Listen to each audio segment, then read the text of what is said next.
But with filming on Dune 3 firmly underway, there's still been no official comment about Pattinson's involvement. Neither Denis Villeneuve nor Pattinson himself has commented on the matter, and time is quickly running out for the crew to make an official statement before filming is wrapped later this year. With Dune, Part 2, the newcomers to the cast were announced much earlier in the filming process. We knew Florence Pugh was playing Princess Irulan, and we knew Austin Butler was playing Fade Routha. The silence surrounding Pattinson's character suggests that not everything is as it seems with Saitele. Dune Messiah is one of the best Dune books, and much of this greatness comes from its slow-paced, plot-forward narrative of the Spacing Guild and the Bene Gesserit working together to kill Emperor Paul and bring his destructive holy war to an end. Therefore, it's easy to understand why fans are so excited to see Scytale brought to life on the screen.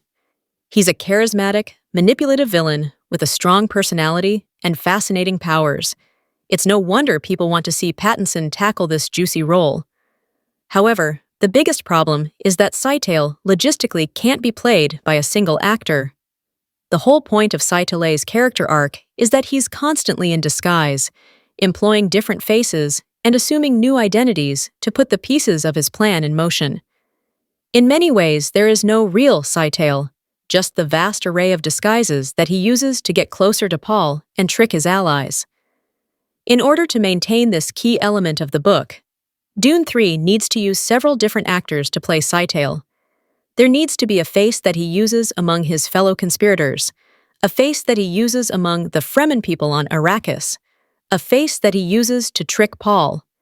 Pattinson simply can't. Some fans have theorized that Pattinson will simply play Scytale's many faces with varying degrees of prosthetics and special effects.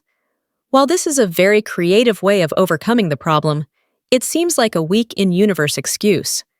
Paul Atreides is a complex and flawed character, but it's hard to believe he wouldn't spot the similarities.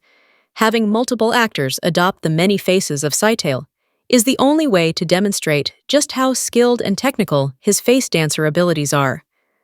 Frank Herbert describes him as a master of his craft, so these disguises need to be perfect. He even transforms into a young Fremen girl at one point, which essentially rules out Pattinson for this role. While the majority of the new characters, she's firm proof that Villeneuve is willing to include surprise cameos in this franchise, and Robert Pattinson could be next in line. If Pattinson were playing one of the major Dune Messiah characters, it seems logical that his role would have been announced by now. The simplest explanation is that he'll be another surprise character, in the same vein as Alia Atreides. This means we have to look at characters who aren't in Dune Messiah but could appear early.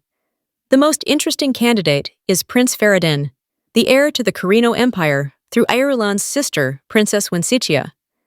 In the books, he isn't introduced until Children of Dune, but Anya Taylor-Joy's appearance as an adult, Alia proves that he's willing to bend the timeline somewhat. The possibility of some Children of Dune characters appearing in Dune 3 has been theorized for a while, but this is the only evidence that it may be happening. Paul and Alia's ability to look through their lineage also means that Pattinson doesn't have to be playing a modern-day character. He could be one of the siblings' ancestors or descendants.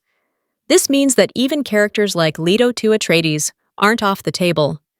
The ending of Dune Messiah proves that Paul and Leto Sin have some kind of psychic connection, and Villeneuve could be taking advantage of this to introduce Leto much earlier than expected, through some kind of prescient vision. Of course, it's also possible that Pattinson's character is being kept quiet, not because of who he's playing, but because of how they're going to bring the character to life. There's been lots of discussion about characters like Edric, the guild navigator who's described as a fish-like alien in a floating tank of spice.